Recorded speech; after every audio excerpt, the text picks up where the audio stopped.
Welcome back to Pulse on the Market. I'm your host, Jaden Brains, founder of Brains Capital. And guys, today's going to be real quick. There's not too much action going on right now, but let's dive right into it. So for the indexes, the Dow's up 0.4%, the Nasdaq is down 0.1%, the S&P is up 0.2%, and the small caps are down 0.01%. And the 10-year Treasury yields are down 0.83%, the bonds. And we saw a slight hike towards the beginning of the day in the morning, and now we're starting to see a slight sellout across the board. NVDA hit 820, 4-ish, 825, but now they've dropped all the way down to 788. So we are seeing in the technology sector a slight sell-off. We also have companies like AMD. Let's pull that up real quick. So AMD is down 3%, so they're down to 176.73. And we're just seeing a slight sellout in the technology sector. I'm not exactly sure why we're seeing this specifically, because the Nasdaq is down overall, or not overall, but you know what I mean. They're down today, and I wonder why we're seeing this sellout. Yesterday we had an insane day. So NVIDIA breaks the world record for highest market cap gain in a single day. It was over 270 billion.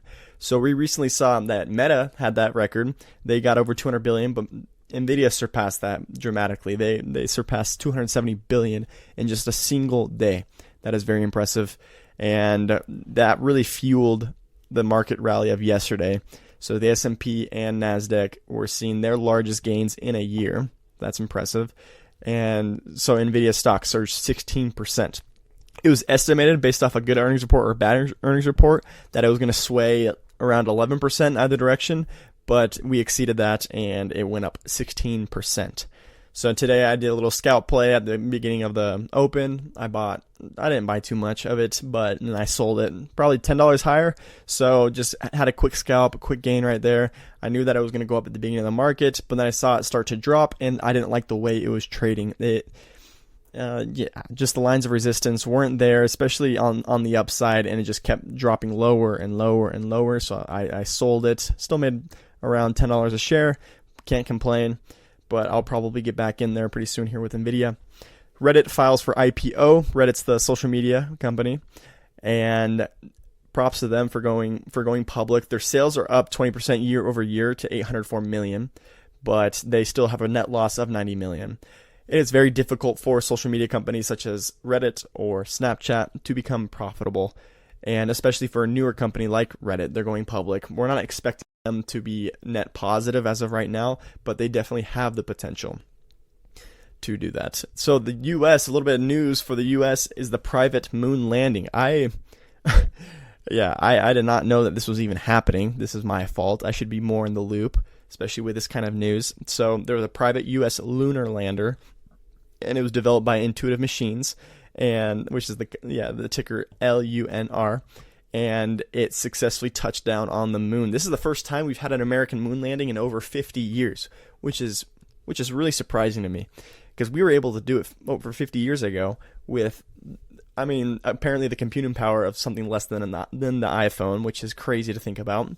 And finally, we've touched back down on the moon. I believe there's a slight race there with Japan to get back to the moon. Not exactly sure why or what is going on there, but all I know is that we land on the moon again. It's kind of cool. All right, let's see here. So EV stock slide on earnings. So Rivian and Lucid stocks plummeted. They're just down horrendously, following reports of stagnant EV production and weak earnings. So Rivian lost 25% and Lucid is dropping by 17%.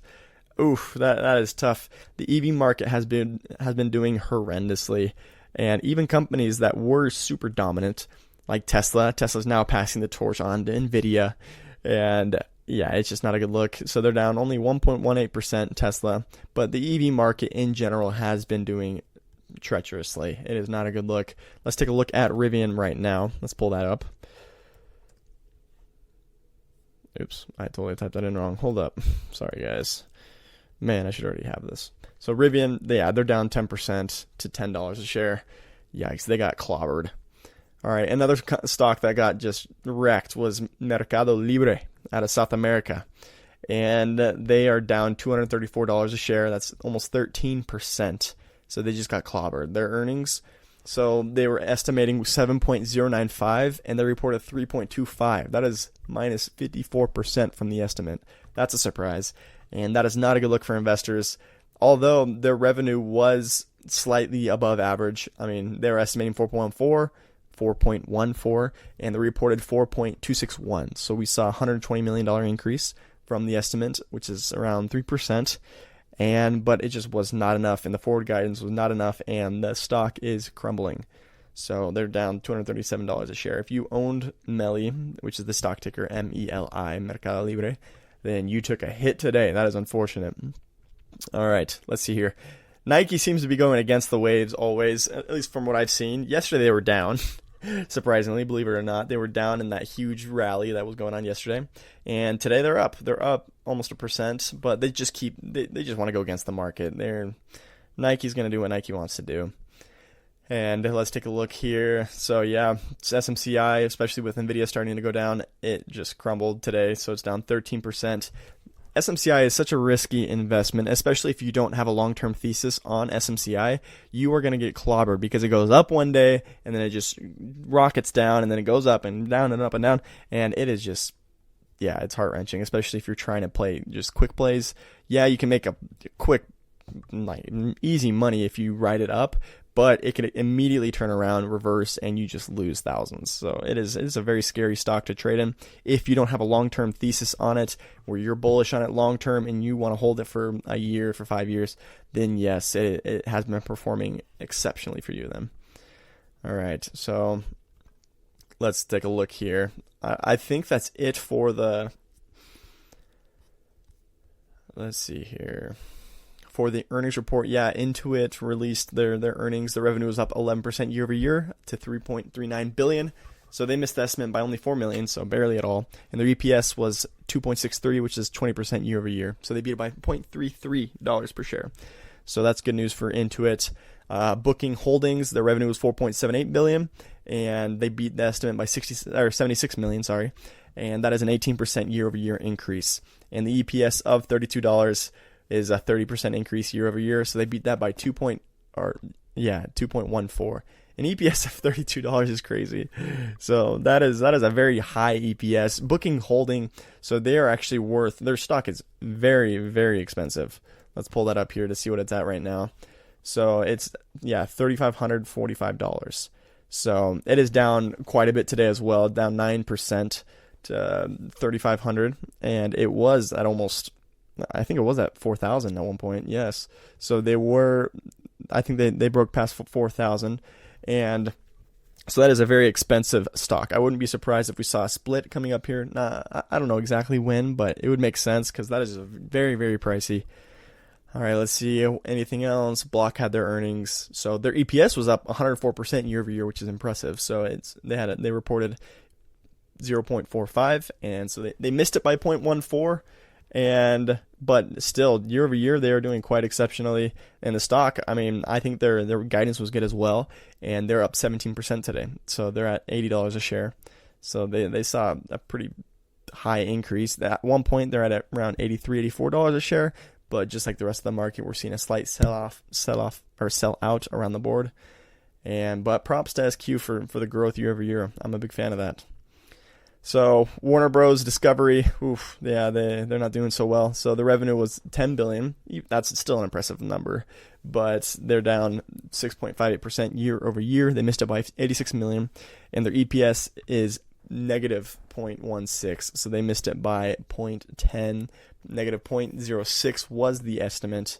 The stock ticker is WBD, and they are currently down 12% today.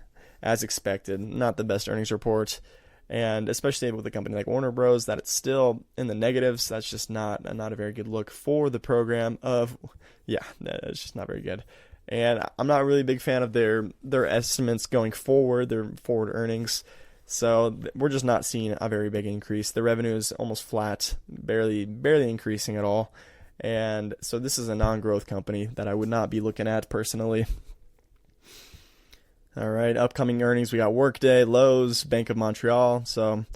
But we've really concluded with all the big companies. I think we finished it off with NVIDIA. That was like the big cap of it. And then we had Mercado Libre, which is semi-big. And so, I mean, we've officially finished with earnings season. But before you know it, we'll be right back. And we'll be back with earnings season. So a little update on crypto. So it is not doing so well. I mean, it's not terrible. It's at 50,000. This is Bitcoin, 50,757. Oh, 739. Sorry, and it's down 1.12%. So we've seen over the last week, it's down around 2%. We hit peaks of 53,000, but now it's heading back down towards 50,000. And it's expected. I mean, it's not going to continue to skyrocket, especially before April. But beware, or just be ready for April, because we could see an insane hike from the price of Bitcoin. Unless people speculate that it's going to be a bigger increase, and it's not, then we could see a slight sellout. But I think long term, by the end of the year, I definitely see Bitcoin as potentially being worth 100,000. Don't take my word for it, but I think it has the potential to accomplish that. And I kind of want to see it happen, because there's a lot of crypto haters that hate Bitcoin. I know Charlie Munger. I love Charlie Munger, but he did call it sewage. He said crypto is sewage. And it was either crypto or Bitcoin, but he said it was sewage. So that's quite the word to attribute to crypto in general. But I think it has a lot of potential. The technology is still early. We are all early adopters to crypto. And I can see the technology advancing and just creating cheaper gas fees, which is like the transaction fees for sending money and transferring it. And I can see processes getting cheaper and cheaper and quicker, and it's just going to be overall better technologically. But like I said, today was going to be quick. I'm actually going to take the weekend with my fiance and a couple of friends, and we are going to hike Zion's National Park, which should be awesome. I'm excited. I love the outdoors. And yes, I love being behind the screen studying charts, but hey, we got to take a break sometimes and hit the nature, hit the mountains. So that is it for today. Once again, reach out to me on marketpulse.io, and I'll get back to you as soon as I can. And just with any questions or comments, or if you want me to do a detailed analysis of any stock ticker, you let me know. Just send it to me and I'll include it in the next show. But that is it for today. Once again, here's my ghetto disclaimer. This podcast is for informational purposes only and does not constitute financial, investment, or legal advice. The content provided is based on the host's personal opinions and experiences. Listeners are advised to conduct their own research and seek the advice of qualified professionals before making any investment decisions. The host and guests do not guarantee the accuracy or completeness of the information shared, and they are not responsible for any actions taken based on the content of this podcast. Investing involves risk. It's all risky. And past performance is not indicative of future results. The host and guests are not responsible for any losses or damages that may occur as a result of investments made after listening to this podcast. Love you guys. Have a phenomenal weekend, and I'll see you guys on Monday.